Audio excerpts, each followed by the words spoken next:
Hey man, what should I call my people? I don't know. What should I call you guys? Leave a comment down in the comment section. In this video real quick, I don't know if y'all see that Lambo over there. I mean, just landed in Fort Lauderdale, went straight to the dealership, bought that, and came straight here. So in this video, I don't really know too much about what he does. We're actually gonna connect for the first time, but you're gonna get to meet him. He's a super young, he's super successful, he has multiple 7, 8, 9-figure businesses. I'm not even sure. We're gonna finally meet him, we're gonna pick his brain. Hopefully he has some value, some sauce that he could teach you guys kind of what he did and how he did. He could teach me as well. We'll take it from there, let's go.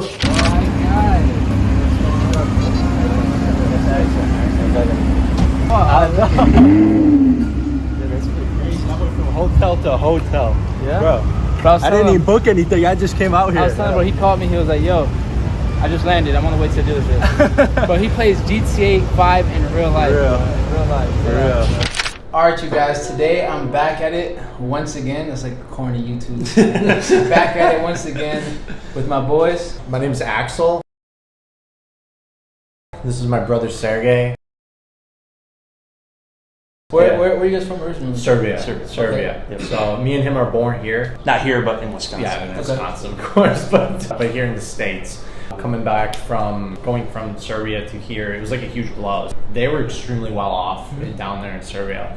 And when the war started happening, bombs started falling, they were like, I'm out. So they came here. It was either get drafted. My father was either get drafted, it was pretty much like a 100% suicide mission, or flee. He chose the option was go. So he left and came here. He hated left everything? Left everything. Came here with a tool wrench. Yeah. Just one wrench and a suitcase. That's it. That's it. The way we got into cars, we always had a big coming up of cars. My father, huge into it, huge influence on him from everything that we learned and love to do now. We'll touch base on the performance side of things in a second. Everything got it. John's a big play into that. We kind of learned everything from him. Yeah. And Ty, our auto body, he's a part of it now too. Nice. But the first thing is our vape company that we founded in high school. The vape company. So after our father passed, it was a shit show. It was a shit show. I'm not gonna lie. It was bad. Yeah, for sure. When that happened, were you guys already like in business before or doing anything with business? How old were you guys now? So I was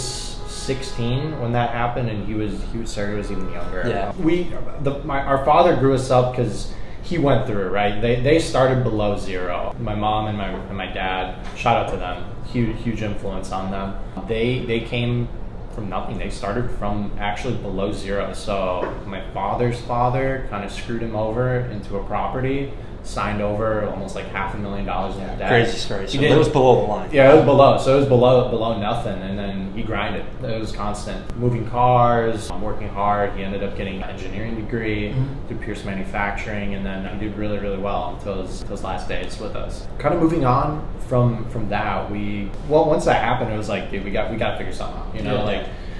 Our father never really let us work. That's kind of like a European mentality. It doesn't allow your kids to work. They want provide everything that they basically do is for the kids. For the kids. The American mentality, I feel like, is more like, you know, like the average person. It's like, oh, you have to buy out the company or this and that. You know, so it's kind of like that. Yeah. He was in the car business, but he moved out of that. So he was done with that for almost like 6 years. So we had an idea to kind of move into cars or whatever. Didn't really know, so we kind of put it on the back burner. And this was right around the time vapes were starting to get popular. I had the idea. COVID was big. School was letting out. People were just like sitting around, and I saw these vapes were starting to get popular. I'm like, what's the wholesale value on these things? You know, I just thought about it. I just have that mentality of like, always like fixing stuff up. You know, like, oh, what's a resale? Like, what are these people? I don't pay regular price. Yeah, no, I don't want to pay regular price. Like, how cheap can I get these things? So I started reaching out to different companies and stuff, and I started off with like puff bars. That's what they were. Puff bars, and then they're horrible. They're junk. Like Coovies, like yeah, horrible. And back in the day, they're hot back in the day. You Yeah. know, buy them for like $2. $2. But this is where we each. figured out this was our biggest mistake in the beginning when we tried this. Everybody who tried the vape industry, they'd buy off China, which we did too in the beginning. Don't get me wrong, because people get greedy for the money. You think, you know, you see it, it's like, oh, you can get it for 50 cents a pop, but why not spend the $5 and get the legit stuff and build up a legit clientele? Well, we thought like everybody else in the beginning. We were like, oh no, China, who cares? You know, 50 cents. Well, we started getting like our first ever batch. Not the greatest, right? It was like they go die fast. They die super fast. I mean, it's just like you get a bad vape, you're like, oh, just throw it, and then you don't want to see it. Like, like, burnt or something. yeah. So I mean, we were every single vape that we have, like out of every 3 people that come back, 2 of them come back. I was like, dude, this thing died, so I give them another one to keep them happy or whatever. It's like, all right, we can't go with these. Like, let's start going with the more legit stuff, and we're like, yo, let's do it. Let's start getting the legit stuff, and then once the legit like vapes from say like iVapor or Puff or whoever what was the other website you said? Vape Kings or whatever. We were with primarily the largest wholesalers. They're actually based out of here in Florida. And my big thing was, let me try and get vapes that aren't around here. So let me start importing them. So I started ordering them from Canada. So they had bangs. Bangs started becoming really big. I don't know if you remember those at all, but energy drink bang. The energy drink bang. They made a vape. Those were hot. That was what took us to that next level. So I imported 100 of them just to see how they were to do. They were gone in less than 45 minutes. So like, it was crazy. And this was while I was in high school too. Yeah. So the margins on those, we were picking them up for like $4 or $5 a pop and selling them for 20 because I was the only one that had them. After about 4 months, they finally got allowed to be coming into the United States and stuff. Yeah, and then they started shutting things down. So we're like, all right, let's find a different product.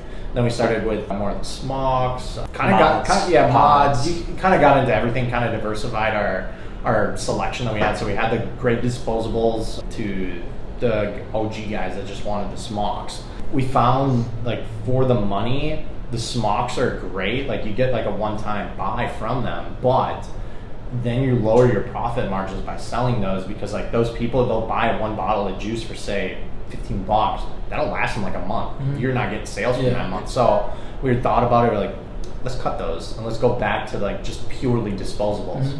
Well, you start selling disposables again, you got guaranteed clientele coming back to you constantly. Yeah. So it just grew from there. I mean, we ended up moving close to, it was like 10 grand a month. I mean, it was nuts. Like it started getting really big. Like, and we were illegal at the, like selling. And so technically we weren't even legal at the time because we need a legit. How old were you guys when you guys started that? It was 16. I was 16. I was right around. So that brings me into that question, like how? Because you need like certain licenses or you do. So this was right before they changed the laws. So you only had to be 18 at the time to like purchase the vapes and stuff. I was like, not that ain't bad. Start moving things left and right. I mean, start using, say you got like a mom or whatever, you ask her this or that or whatever, but it was all our own money. So it was like, I was just looking, you just needed that age gap that you needed. After that, you move on from age gap. We didn't, if someone wanted to buy for a minor, that's on there. That's on there. So we didn't get involved. Typically we were 18 and older. But either way, people are going to buy for it. Yeah, I don't really care. If you're going to buy for a minor, it's going to happen. You can't. I mean, it's their choice. If they want to vape, they want to vape. Like, I'm serious. Like, it's a sad truth. Like, you can't stop everybody. So I mean, after you got the vapes going, we needed to get this. We were moving way too much money. How do you guys start selling it? Like first, because you guys like just in your high school. Yeah, literally. Just in my high school, like in the bathrooms. And so when did it get to from in the bathrooms to like, okay, now I'm about to buy like a fucking order of like 1,000? So going from that like high school, breaking that thing was like, all right, we need to start moving. It's big because I mean the cops kind of start to catch on too. They do. So we're a small town, 5,000 people. Oh yeah, people start. I've gotten questioned. I was getting questioned in school too, and I was like, nah, and like. I had a decent reputation, so they kind of didn't believe it. Like, I wouldn't do that. Yeah, exactly.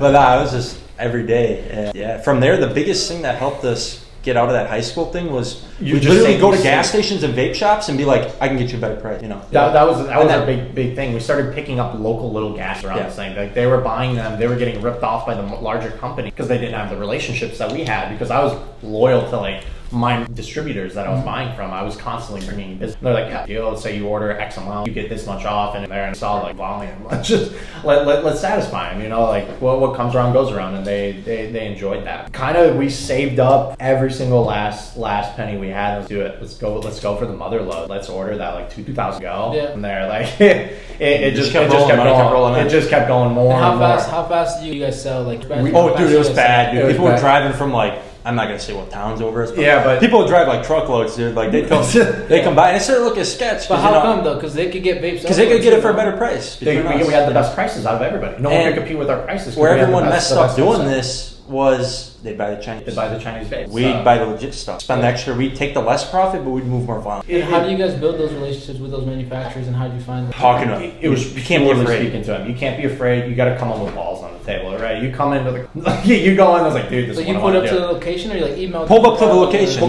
We pulled up to the location. We made flights down here. We came directly to the manufacturer, telling us what we do, X, Y, Z. It was small volume first. Let me try what it is, and then kind of grow the relationship with the manufacturer with that. And then you start getting offered exclusive stuff. So say like a vape that you get like, oh well, so you'd be able to sell them first before everybody else, and then like one guy's like, these guys got, so I'll go over there and get more and more and more. It just never stopped. It got to the point that there was so much traffic moving in and out of like the house, us moving around, giving everybody like, we started making us look like dealers, like legit dealers, like drug dealers, but we weren't. It was just moving vapes, trapping vapes. Yeah, literally. That's what it was, and then it got to the point, it's like, dude, we gotta go.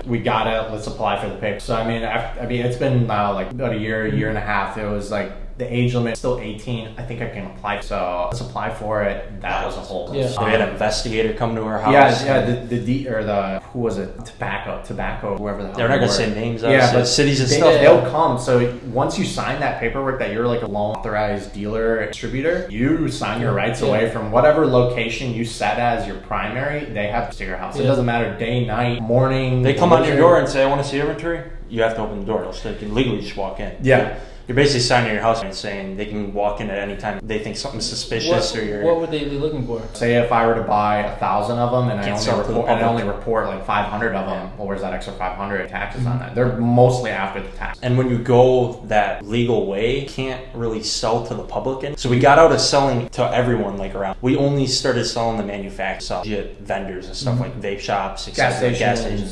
So when you do that, like you're selling two. You say you're selling two manufacturers. I mean, not two manufacturers. As in like a smoke shop, like I don't know. It'd be a vendor. It'd be you guys have like vendor, supply shops. You guys like a supply here, supply plus. That's what they call them, but by us. Like dispensaries and shit. Kind of, yeah. It's some smoke shops. Yeah, pretty much. Yeah, smoke shops. So they're considered one step below distributors from us, so they have us. They can't go to else. They have to go. There's like a certain ranking chart. Like if you're this on the chart, you can only buy for. And so, like, because those people, right, smoke shops, obviously, like they have their own relationship, their own manufacturers. Correct. But you'd come in and like you'd have like the plug. We were the plug, so we had the great relationship with the manufacturers that we could get the pricing that, like, say, so every shop has their own go, and they create a relationship. You always want to kind of undercut. That's kind of you want to come in as like, oh, these guys are selling you for say like $6 a unit. Take the less money. I'll give it for $4. Yeah, and I'll make $1 a unit. It's all about the volume. They'll order $1,000 in one order, and that's constant every 4 or 5 days. I'll take the 1,000. You're just like, you make a cost of manufacturer. I need 1,000. Yo, I have 1,000 of these at this price. What's the best price you give me? Cut them a deal. Take that loss in the beginning, but you're gonna make that back on volume, which people didn't realize. Everybody is greedy about the money, and that's a big thing too. I feel like when you're starting a company, chase the passion and really build your name up and chase be legit. The quality. That's what you want. Being a scummy guy is not gonna just ripping people off is not gonna get you far. It'll get you the quick money. I'm not saying if you're a good talker, you can finesse some people, but really to build a legit company and make legit money, you got to build up a legit reputation and purely the relationships. No, it's purely relationships that 100%. We'll touch more about that a bit, but the relationships that we've met now and established that we know, never would have thought the people that we know. Like if you call up like one of the top elite guys up by us up right away. It's like that's the only way I can put it. And so because you guys said margins back then were like 4x, right? 4 or 5x. Yeah. Like if you were selling to like retail, right? Yeah, retail. Are margins the same now? No.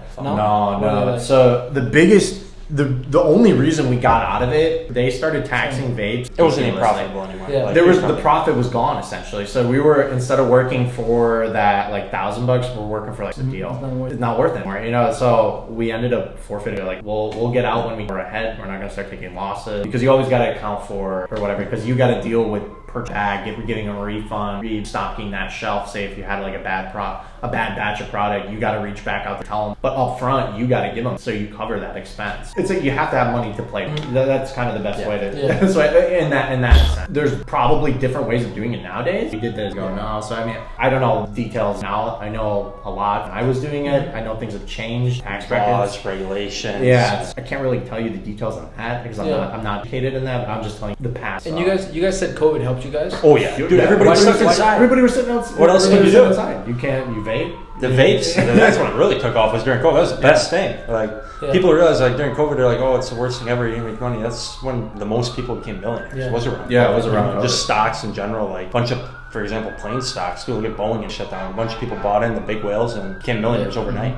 You know, they had to have money to play, but I mean, COVID was a great opportunity. It don't matter if there's if a recession happens, you just gotta take it. You gotta push through it. Do you guys ever think about starting your own vape, your like actual branded? We thought about it, but it'd have to be out here in Miami. Yeah. You know? We couldn't do something like that down in Wisconsin because by us it's just like you need hype around. Yeah, you need hype. Like around here, you got a bunch of influencers and stuff that help you out to promote it. And I mean, how many famous guys do you know from Milwaukee? Not many. Like Chicago, you got your rappers. But then you talk to people. You know, if you're not in the top 1%, they don't care. You know, why even open your DM? You know? They don't have a relationship with like that at all. Like down here, Cali, you see them everywhere. Like they're friendly. You come by us, no one wants to talk. Is there anything in specific that turned you guys from like making some decent money to like, yeah, we're chilling? Like, was there like any big jump? And if so, what caused it? It was COVID. It was COVID. Okay. COVID was the biggest thing I would say, because we had our practices set, we had our quality in practice too. Like we learned a lot before like really took off, so it was like fresh into it. And the biggest thing was, once we start figuring it out, like, all right, this is the key. Let's just keep running with it. Keep tweaking things here and there. Oh, that doesn't work. Okay, that's not a big of a hit. Modify it. Let's try it again. Doesn't work. All right, scratch that deal. And it just kept growing from there. We had to like dive from buying them, selling them, from wholesaling them to leaders. It just exponential after that. It didn't stop. Know when to stop. That's the big. Know when to stop and know when to get out while you're on top. So would you guys hold the inventory? You guys just like be the middleman of there? We sometimes hold it. In the beginning, there's a lot of holding because when you got like 100 vapes, who's going? In the beginning, as you scale your business higher, then you start holding the vape. Say you get the shipment in, I'll partial ship.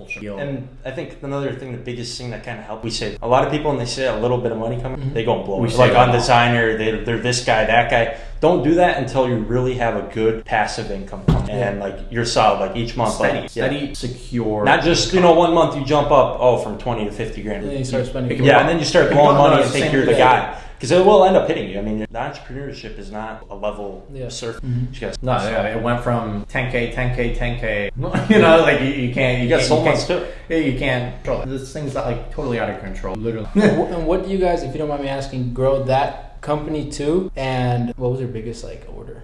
He was one more. Was like some big, like was anything crazy? It was our largest order. That was our largest to just like one order out the door. Is it like one customer and just one go, and that was like stuff like that. So it was coming. But he was moving a lot of volume too. So I mean, I told him what kind of worked for me in the long run. Everybody's gonna keep coming back to you. And what do you guys grow that like worth-wise? You know, when we sold it, we sold the company. Yeah, we got approached. Nice. So that was kind of we were getting out of someone. And you guys have contracts? Is that your contract? Yeah, correct. Yeah. So we had exclusive rights to that spot for say 4 or 5 months. We weren't the guys a lot because those contracts is what it's like the value. Yeah. So I mean, the biggest way we like approached the situations was a lot of these guys, they're like super loyal to going to. Is like, well, why lock them down like a 4-month contract? You don't like us, kick us, move on. Let's move on. If you don't like something, maybe we'll change it. You know, like we weren't afraid. We enjoyed, wanted to grow and make it better. That was the biggest thing. Yeah, like mine and his chemistry are like, we've always been really good. Been at each other.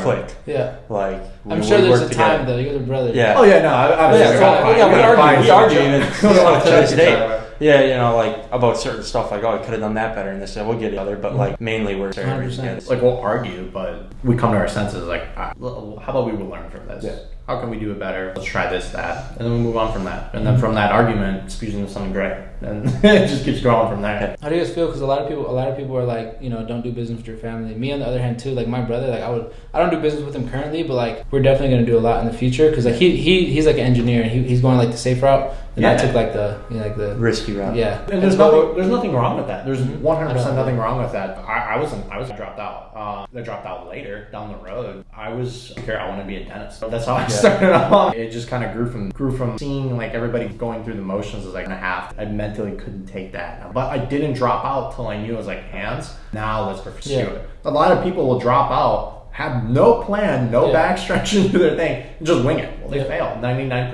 of those cases fail, and then there's nothing going on in their lives. I mean, you look at them and it's like, oh, you dropped out. What are you doing? Nothing. I'm like, all right, dude.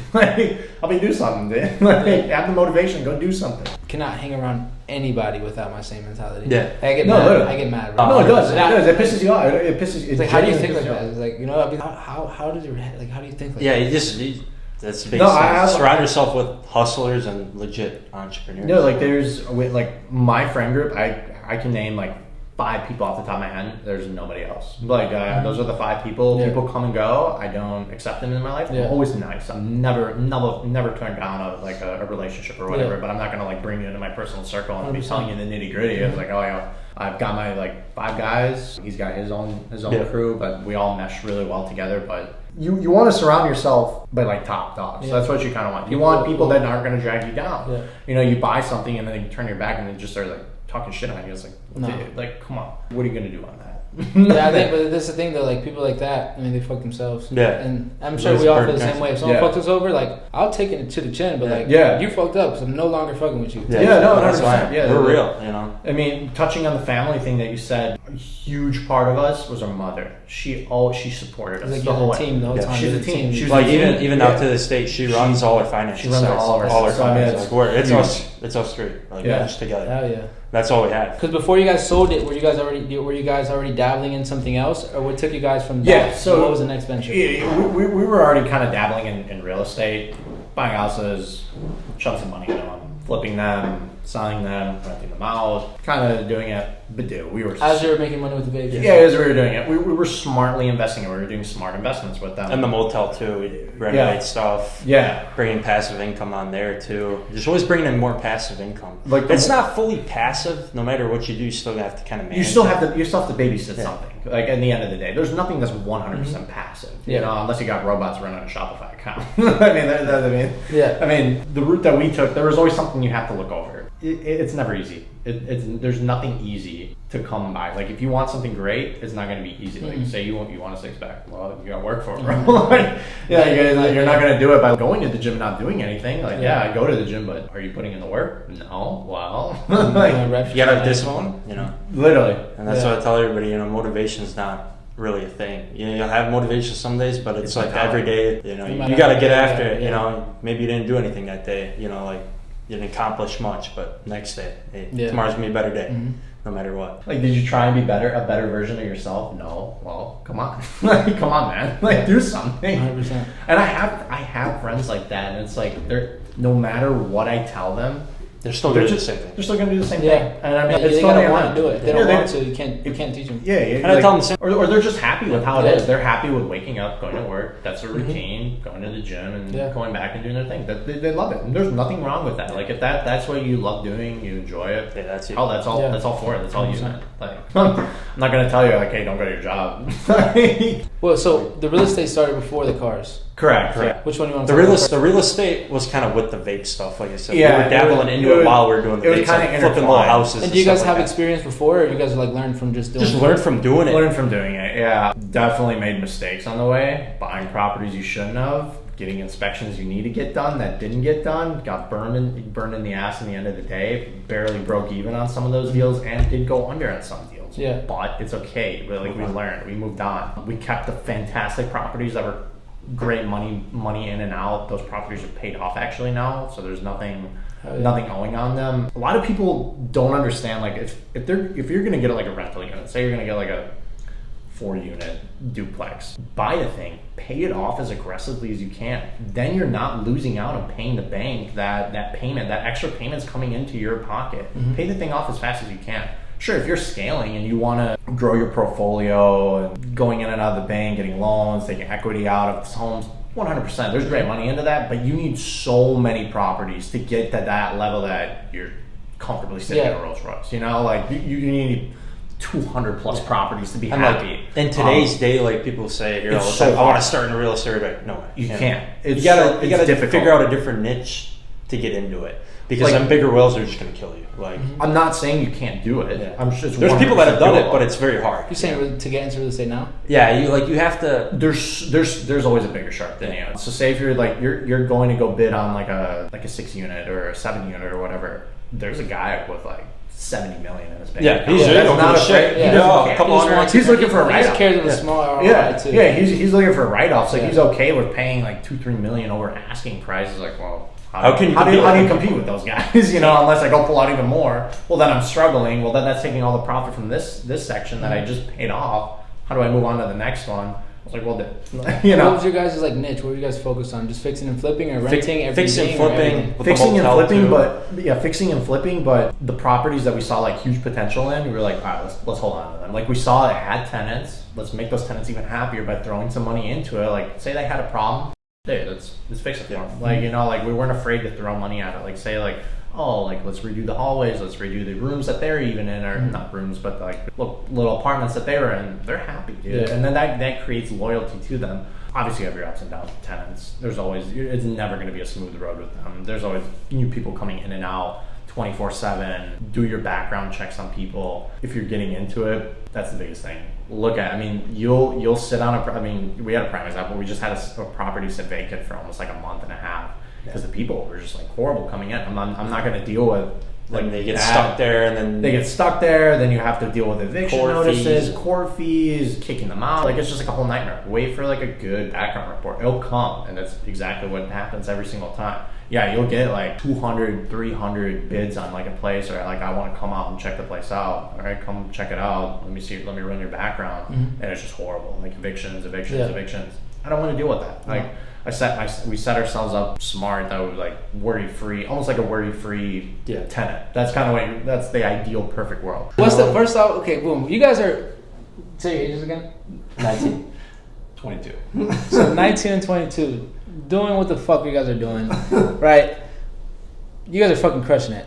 10 years from now, like what's the end goal? Like what's the actual? Have you guys seen past that? Or like, like what you guys really want to do? Well, this is where I want to be, Miami. Yeah? Yeah, Miami, me and him, we want to be in Miami. You know, we grew up around Wisconsin, but I like partying, nightlife, you know, that's what I want to get. The thing is, too, what I love about Miami, bro, is like, you go anywhere else in the world, right? And there's richer states, as in like, there's people with money, like actually living, like there's richer states, but Miami, there's no other place that has the influx of just money in and out, like consistent flow of just the richest people in the world coming in and in and in, which means a lot of fucking money coming in because people vacation here. And so, bro, like I tell you guys all the time because like, bro, we're doing good and shit, but bro, there's levels. There's levels. And like, people don't realize that. We don't understand how many business conferences are going on daily that we don't even fucking know. There's probably one going on right now. Yeah, definitely. 100%. Someone's signing $1 million deal right now. No, dead ass. There's fucking tech like, you know, tech companies like fucking conferences, like a bunch of fucking shit going on that we don't know about. Like, there's so much fucking money in here, bro. And like, think about it, bro. And that's why I want to get tapped into the aviation space and start doing. I've only done like two charters, like so far yet, as in clients, because I mainly do the yacht stuff. But like, I'm tapped in with people who like own. Like, I'm tapped in with really good people, so I have good competitive pricing. But I want to get my foot in the door because like once bro, I know the people who like are in the aviation that actually do like the management and stuff. Bro, like they're crushing it. Bro, they're crushing not only it. that, Kill it. But like, let's say they give me like an empty leg or some shit. It's like, yo, I got this other guy that wants it. Like, and he's dead ass. Like every fucking day, they got people paying $50K, $100K for a flight. Like, do you know the type of network you must have if you have that fucking aviation company? Yeah, like your network is. Yeah, and that's kind of what we've been dabbling into, and that's what kind of helped us out. Is getting in the aviation world and accepted. I don't think people understand. People like almost like if you look at it back in the day, like in the 70s, 80s, pilots used to be like the top dog. Like you saw a pilot, you're like, damn. You know, no, I'm serious. Like it was like that. It was like seeing like a football player. You know, like they were super respected, and it's kind of like faded away. Like there's not really that you see a pilot, like, you know, but they're still being paid. Like people don't know that it's hard to get your foot into the door. There's great ways to get into aviation. You can go to a school to go into it. You can go to the military to go fly. Or you can do the private way that we're doing. There's so many different ways that you can get into aviation. Saying just to fly or to learn the trade. Say you want to become like an airline mechanic, do it, bro. Like there's nothing stopping you. You gotta, but stick to it. It's not that bad, you know. Like a year, you're ready to rock. You're ready to wrench on some planes, and of course you gotta put your hours up and stuff to get the experience. But still, I mean, you're learning from the best of the best from the old guys, and they're passing on that knowledge to you. No, for sure. Hell yeah. Did you guys have any mentors like growing up? Everything. Self-taught. Yeah. I feel like it depends on the type of person. I feel like mentors they can be good. I feel like they can be bad. the best. In my opinion, for everybody has a different story, but like I like to really learn everything, like really get to understand and know everything in and out. And that's the type of guy I am. I want to know the industry. Yeah, you learn by falling. But you learn by failing and making mistakes, and that's the biggest thing. That's the best way to learn, though. Because someone could tell you, do this, do that. Do this, and don't do this. But like until you fucking actually fucking do it, you're not gonna respect it as much. Yeah, like until you fucking actually fall to fucking nothing, you're not gonna respect the advice. No, 100%. And that's just the thing. No, yeah, bro. I mean, we've been talking for a minute. I ain't gonna lie. Is there anything else that you guys like do want to say, or anything last thoughts? Anything just to anybody watching, just go out there and get after it. You know, it don't matter who you are. You just got to go out there and take the risk and try something. You know, that's the biggest thing. Yeah, that's the biggest thing. You just gotta sit down and really think it through. What do you want to do for the rest of your life? Think it through. Think of, like, say you get an idea. Think of all the failure that can happen with your plan. See what you can do to try and stop them. Yeah. See what you can do to not make those mistakes. Learn off other people's mistakes. Or literally learn off of other people. Go find someone in their industry. Go find someone that's in somewhat of an industry that you're trying to pursue. Talk to them. Like I know they're going to be more than happy to talk to you about it. They're not shy people. I mean, you gotta push yourself outside your comfort zone. Literally, that's the thing too. Like in the beginning, when you're starting something up and you're not as big, or say like talking to some of the higher, you just gotta go out there and do it. Like it don't matter who it is, you know. Just go out there and go after it. You know? Yeah, that's pretty much it. Yeah, I say a lot of things are like getting your shots up. Yeah, like even think about it. Talking you about never girls, know. You know, with girls, you know, you want to get confident. Shoot more shots. Yeah, exactly. learn the game. That's why you want to get better. Shoot more shots. Exactly. Fucking, want to be successful? Try one shit. Yeah. You know. But hell yeah, man! I appreciate you guys.